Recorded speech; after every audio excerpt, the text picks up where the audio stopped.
afternoon, everybody. Hope all is going well with you. Um, just lots of stuff. This is mundane, but I'm going to tell you that I looked at the weather forecast and it says, seeing is believing, of course, that this is the last day of the super hot weather. So I'm hoping that is actually the case, that today being 108, 109 is going to be the last day of the super hot heat for a little bit and back into more normal or even below normal temperatures for a little bit because I'm ready for that. Just to catch my breath from the heat because, as some of you know, that to take care of myself, I have to wear compression socks every day. So that's like having like double coverage on my legs between pants and compression socks.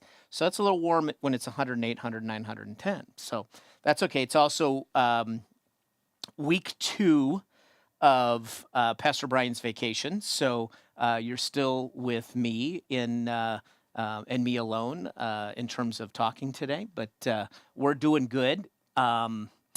Here's a crazy thing. I'm going to talk about life a little bit. So, most of you know that with my brother's passing, I'm working on moving my father here to Southern Nevada to live with us.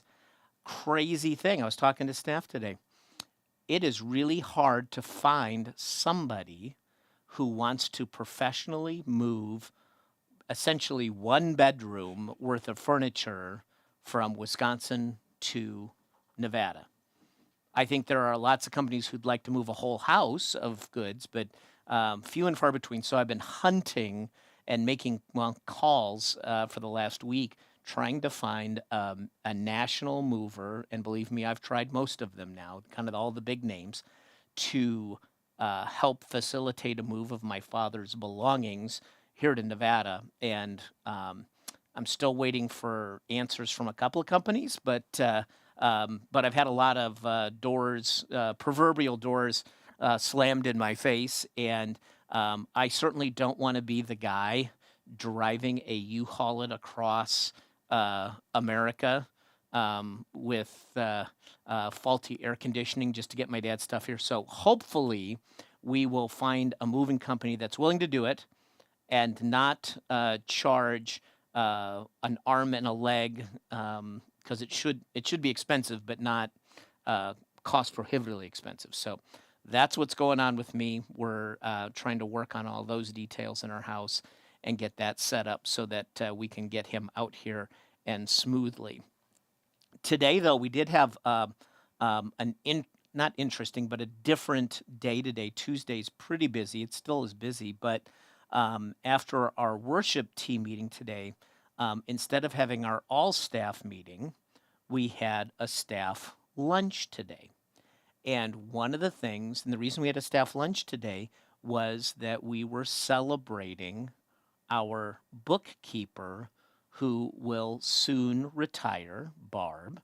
And she has done so much good work and faithful work for the church for so long that we thought it would be nice to have a celebration to celebrate her. And so we gathered as a staff, and also our accounting team came, who count our offering on Monday with Barb, came, and we had lunch together.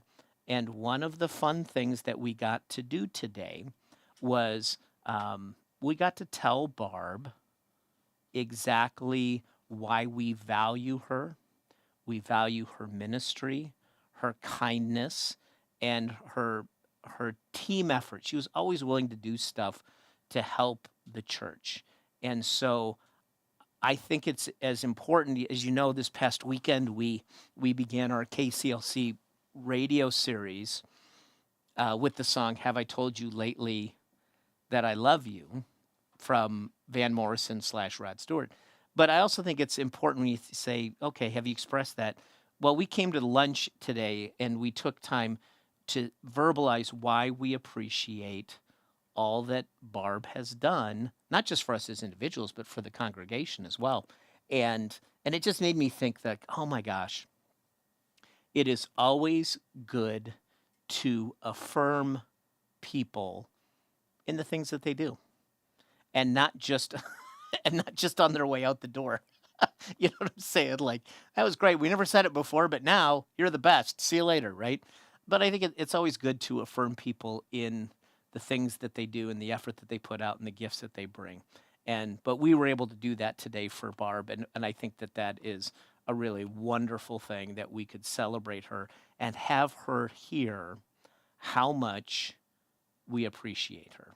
So that was nice. And the fact of the matter is, we said, "What do you want for lunch, Barb?" And we'll put on a spread of what you want for lunch.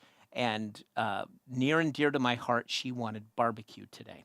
So many of us got to eat brisket today, barbecue brisket, and that was really good. And then Linda up in the kitchen made sides for everybody, and so there was all sorts of things for everybody to eat. And we appreciated the food, we appreciated the fellowship, and we appreciated Barb in all that she's done for us. So that was a good afternoon or lunchtime together, and then back downstairs to keep working as well as get ready for spending some time with you guys today. So, but all in all, things seem to be on an even keel, and we, as we move forward into this sermon series, we have so many great songs that we're going to bring to you from across, 40 plus years of music. We have stuff from the many different decades of music. So, and we're going to switch gears, and I'm not going to tell you the song, but when we switch gears for this coming weekend coming up, we go all the way back to the late 60s, early 70s of a song. So we're going to mix it up a little bit, and I think that is good as well. The only other thing I'm looking at doing is, as I told you, not only are we moving my dad, but we're also moving as well. So it's way easier to facilitate a move in town than it is out of town. Not that I'm looking forward to moving stuff, but that's coming together as well. But all in all, I think life is pretty good, and I have to keep reminding myself, one step at a time. God's got this whole thing planned out, and I just have to let God open the doors that need to be opened and close the doors that need to be closed. And I don't need to do anything more than take a step through the next door that presents itself or the next task. And then